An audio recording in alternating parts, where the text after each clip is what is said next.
Dr. Kristin Stair, Associate Professor here in the Department of Ag and Extension Education and Evaluation at Louisiana State University. I'm originally from Tennessee, and as far as my background in agriculture, I raised and showed quarter horses. Go ahead, Dr. Roberts.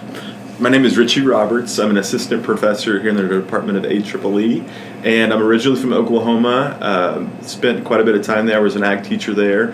My high school experience was pretty typical. I was, growing up showing livestock, showing sheep and hogs specifically. Family has a very small cattle herd, but kind of our big thing in my family is rodeo. So my entire family is kind of engaged in the rodeo business in some way or the other, some aspect. So that's kind of where a lot of my ag experience really came from and originated from. I'm Joey Blackburn. I'm also an assistant professor here in the department. I'm originally from Central Missouri. I grew up on a medium, maybe kind of large beef operation. At one point we had somewhere over 250 head of mama cows. Also had a few hogs and some yard chickens. So grew up in a very rural area, and I think that's about it. Yeah, so in Oklahoma, it's more of a traditional production-oriented state, and so they place a lot more focus on SAEs there. SAEs are huge. That's probably our biggest circle, followed by FFA and then classroom. So classroom's a lot smaller, I would say, in Oklahoma compared to Louisiana. So Louisiana ag teachers, from what I see, do a pretty good job at teaching class and the certification piece, but definitely that SAE piece would be something that would be a lot bigger in Oklahoma if you were to compare big picture the chapters. So Missouri, at the time, was probably similar to Louisiana in a lot of ways. I know, especially in parts of our state in Louisiana, CDEs are very big. Missouri is a very CDE-heavy state. It has been for a long time. So there's a lot of blending of, I guess we're going to talk about like the circles of the FFA circle through CDEs and the classroom. So a lot of even sometimes class time will be spent working with CDE teams. SAEs are very across the whole state, maybe a little bit more emphasis on SAE up there than what we maybe see down here sometimes. Well, I think now more than ever we really have a problem with ag literacy. People don't know where the food comes from. We are so disconnected from agriculture in so many different ways, and it's critical that people understand that piece and that kids understand where their food comes from, the science behind that. As traditional production has decreased, the science and the emphasis in those areas has increased. And we look at biotechnology and all those areas. On Facebook, I recently ran across a page that basically is dedicated to helping people better understand labels. And so they were talking about the GMO-free foods, and the labels that... It's beyond foods. Spices. We have a GMO face wash in my house right now. I was like, why would that matter? But.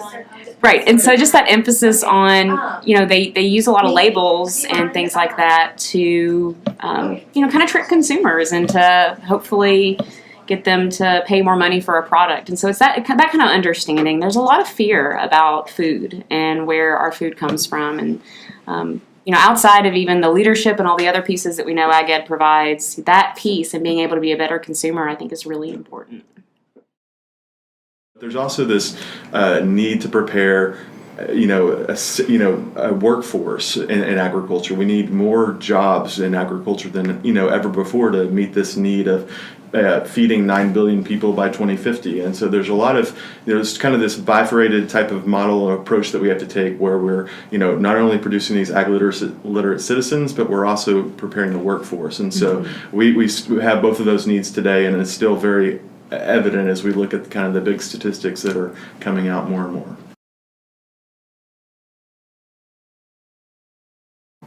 For me, I came in as a freshman, didn't really know Ag Ed existed. I was just excited to get a science credit and learn about animals. And so that's how I kind of ended up walking into Mr. Golder's 9th grade agri-science class. And what I got from Ag Ed and FFA was huge. I mean, it ended up driving my entire career and what I'm passionate about and my involvement with ag at the professional level. Finding that place, kind of like Dr. Blackburn talked about, finding that place for yourself, finding, those leadership events and those pieces and really helping you grow as an individual, is just huge. And I think the impact that our students get from that, I saw it as a high school student, my fellow team members. I saw it as a high school ag teacher and taking some of those, shy, quiet freshmen and then seeing where they went by the time they graduated. I still get to talk with a lot of my students that were in my high school ag program and, hearing and seeing what they're doing now as a result of their involvement in ag ed. It's just, it's huge. And I think that growth is really an important piece that, that's not really written in a curriculum anywhere, but I know we see so many students that get that opportunity because of ag ed. These big picture skills, I mean, you can't put, I don't know, a price or a label on some of these intangibles, these soft skills, these leadership skills that our students gain. I'm another product. I mean, I'm here because of ag education at South Callaway High School. But also I think about, again, like in the moment, the context that agriculture can bring for students that are, whether they're struggling or not in classes, whether we want to subscribe to ag as a content and literacy or as a context for learning. For me as a high school teacher, it was really easy to use core concepts like I always use the Pythagorean theorem example in shop class and bring the math teacher in and working on projects, especially with students that might be struggling in those types of areas. And I was one of those kids. My ag teacher taught me fractions. I knew wrenches, but I didn't make the connection of context on how fractions relate to wrenches until I was griping about fractions one day and he laid wrenches in front of me. And, well, what's bigger, 3/8 or what have you? And I was like, well, that's easy because I grew up on a farm where the wrench got thrown back at you if you didn't bring the right one. So I learned wrenches, but I didn't make the leap to fractions. And I think as an ag teacher, we can do that purposely, or sometimes we do it just because that's the best way to teach. Whether it's math or biology in the context of animal science or plant sciences, our students have something tangible to think about. Yeah. So I think it's a cool benefit that we have in ag education. I still consider myself an ag teacher. Now my role is different than when I was working with my high school students. And I think it's probably shifted more of I'm an advocate. I think I'm an advocate for Louisiana agricultural education.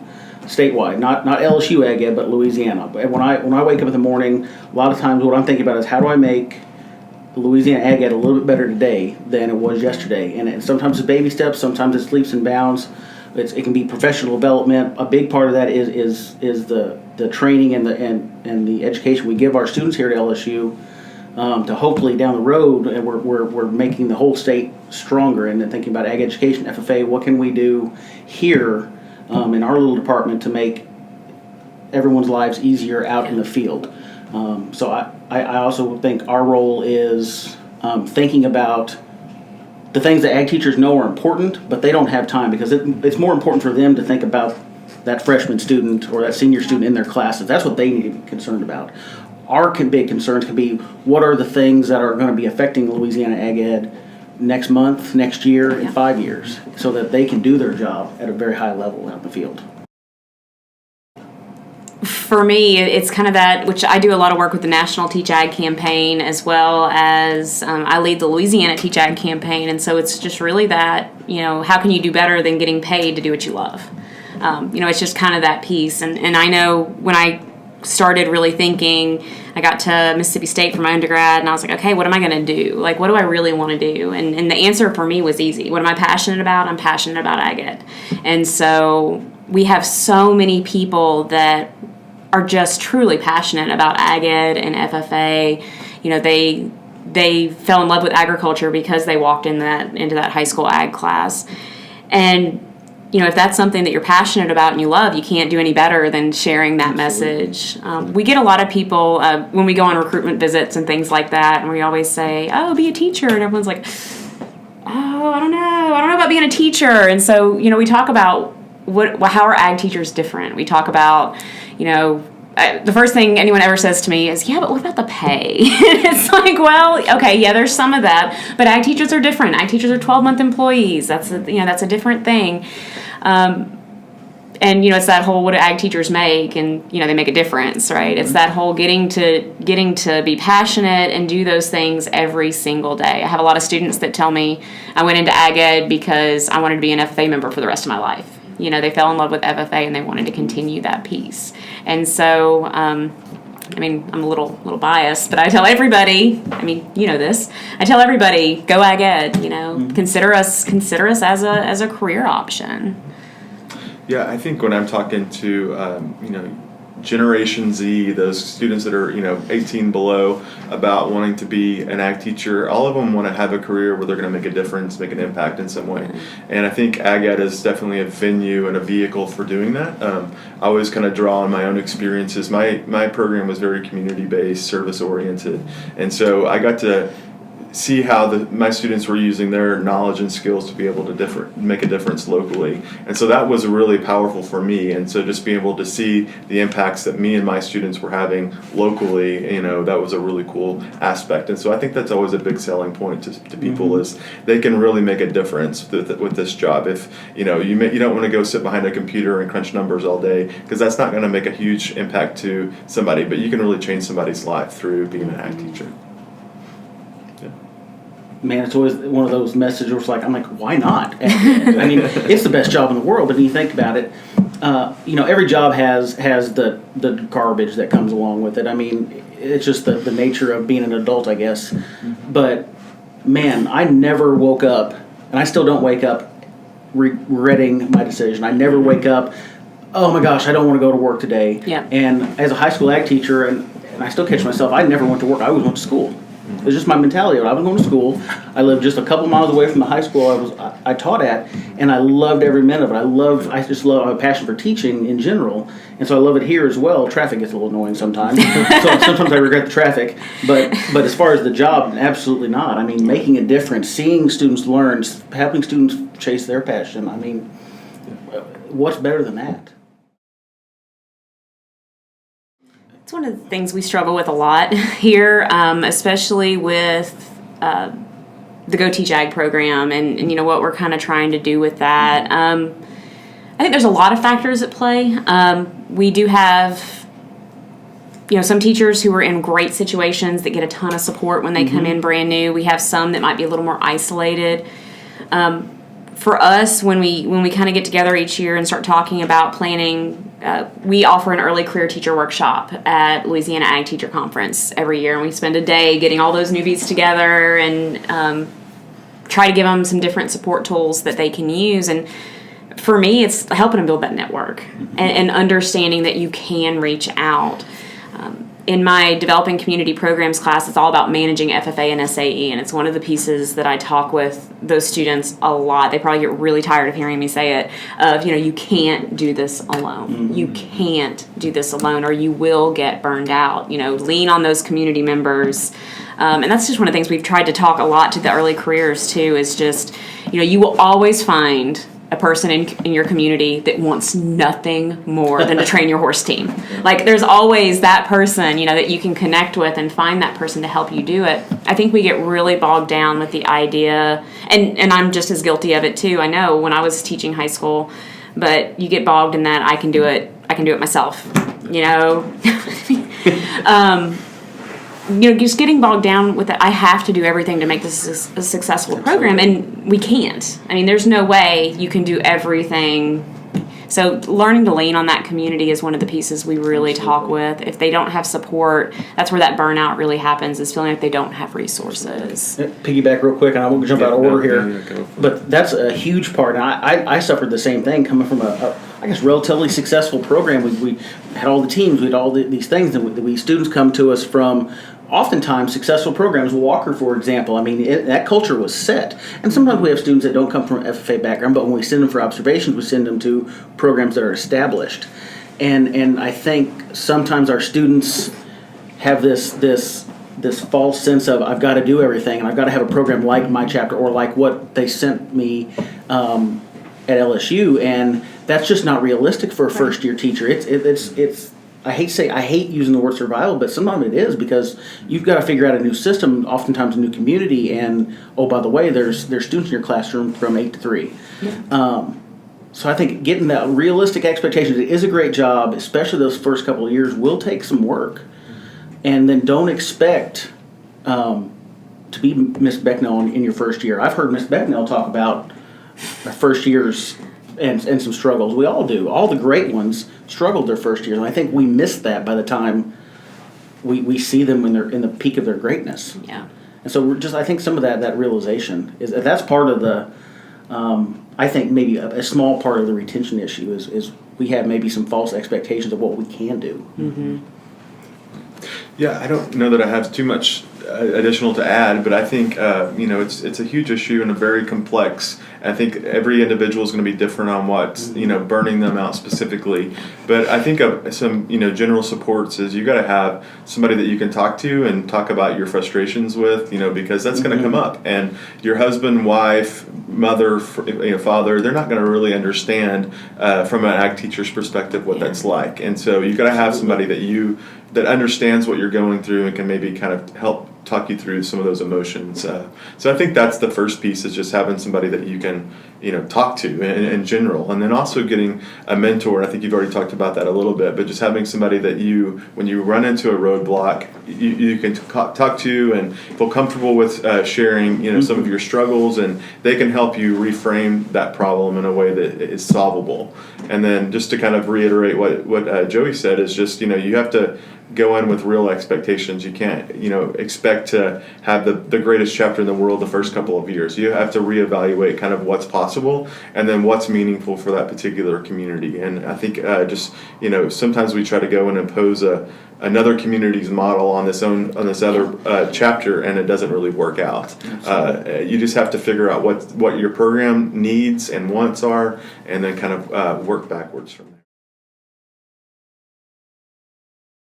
Yeah, and I think and that's kind of our job then, is to figure out in each state we go to, what are those needs, and then how do we address them. And what I think comes down the pipeline a lot that also ties back into that teacher retention is sort of what are the state or what are the parish's initiatives too. And then, I remember as a high school teacher and my school saying, okay, this year every class is going to read a book. Okay, well now in addition to my curriculum, now I've got to figure out how to incorporate this book and what book am I going to use. And, and we all have stories like that if you've been in the classroom of... Nonfiction reading was mine. These things that come down the pipeline, right? And so part of that is, again, to kind of tie back into our job of figuring out what are these trends and then helping our students and our former students and teachers in the field, how do we adjust to that, is a really big piece. Yeah. I think a big piece that we have to always be focused on, and that is a concern always, is just the policy piece behind agriculture education, because we have constantly new people being elected, and then how do we keep them informed about what the relevance of agriculture education and why we do things the way that we do them currently, so that it's not changed and flipped on its head, and then we lose the base of and very core of what agricultural education is. And so we have to always be aware of how do we educate our policymakers, how do we communicate our message effectively to our policymakers. So I think that's one that maybe we don't think about, but is so critically important, and that influences or can really change the whole dynamic of what we call agricultural education today. So I think we have to do a better job of really keeping that at the forefront of our mission. It's just that education communication piece.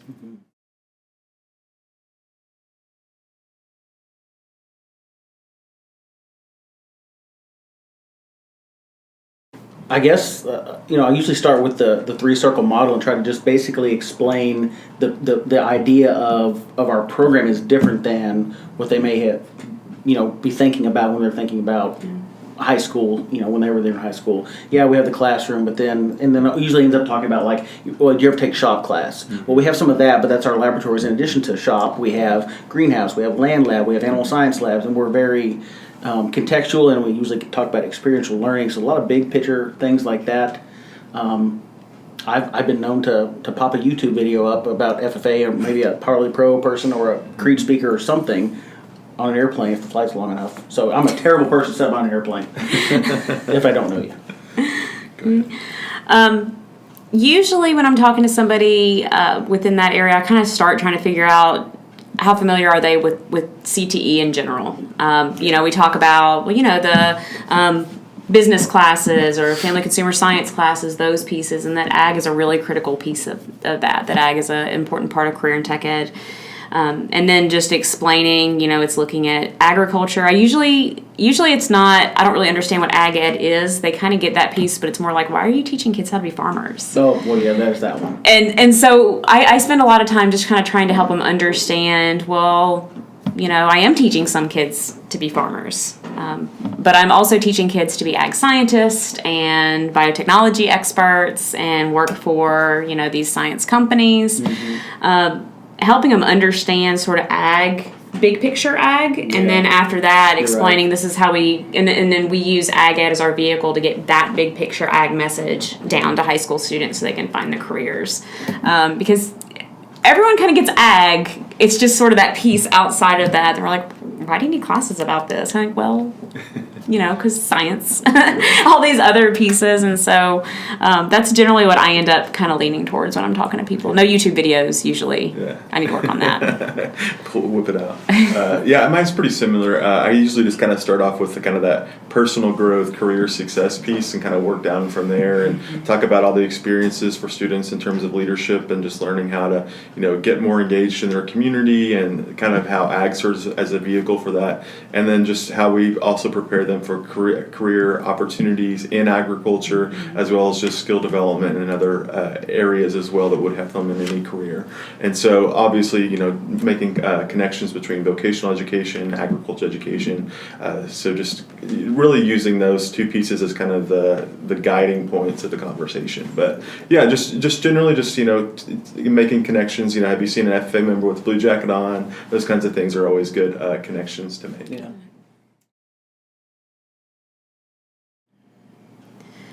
I would like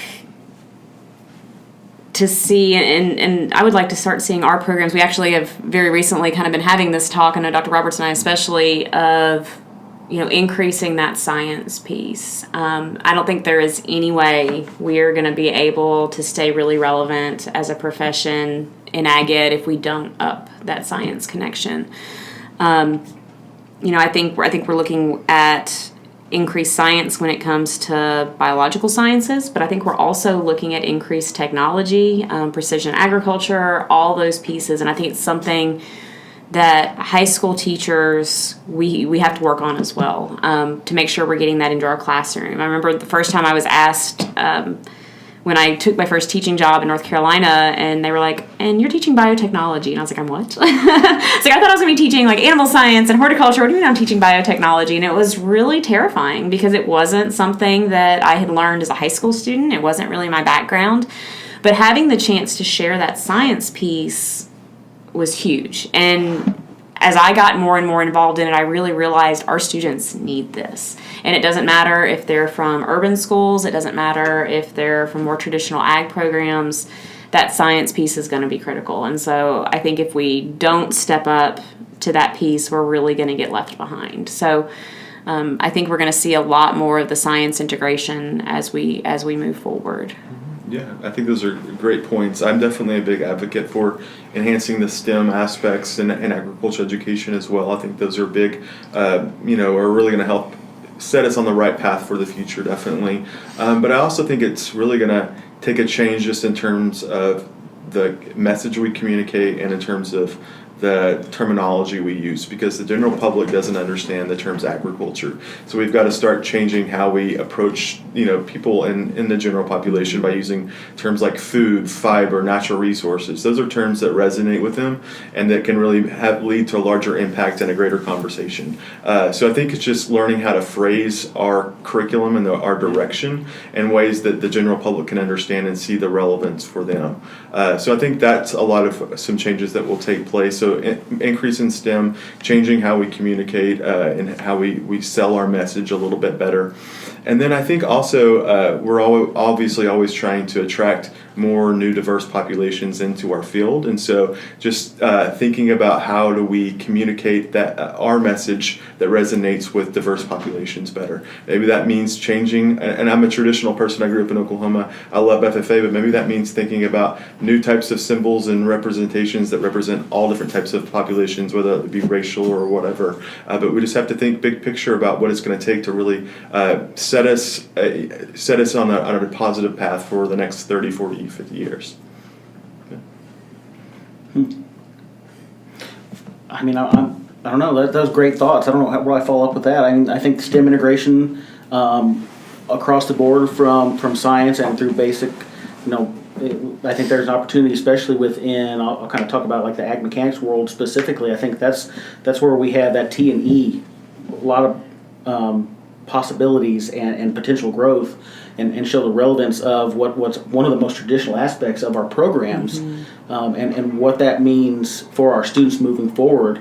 I mean, you look at the technology side, which often falls within that ag mech world, whether it's precision ag, what we're talking about now, the changes in GPS technology that has happened over the last 5 years. Even since I've gotten out of the classroom, yeah, it's crazy. The technology aspect of it, even when we look at production agriculture and how much technology is used to get the optimum efficiency per acre for our crops or our livestock is just remarkable from what 15, 20, 30 years ago. I can't see that stopping. So agriculture, as our foundation is going to continue to change, and we've got to be able to keep up with that. I mean, I think there's potential with the growth in drone technologies to do anything from, I think we're using it in some of the parishes in Louisiana to track the pine beetles, to figure what's going on with our ag industry in Louisiana as far as the forestry aspect. I know there's technology being used that can in real time follow harvest, whether it's cotton, wheat, whatever, and track what's going on like per square foot of our soil and figure out what's going on with our yields and how can we go improve that. So we've got to keep up with that. While, as far as being a traditionalist a little bit, I spoke about the students, keeping in mind that it's about those kids in our classrooms and making sure that all this that we're talking, these great things we're talking about, fits for Susie and Johnny. It's always Susie and Johnny. Fits for those two kids somewhere in wherever, Louisiana, Mississippi, New Mexico, doesn't matter, that our program fits them. So hopefully we change with the times. We put our kids on these pathways we stay with, I love the college and career ready aspect of our programs, keep up with the technology that's happening around us, and be as inclusive as possible, obviously, but make sure we remember those local kids.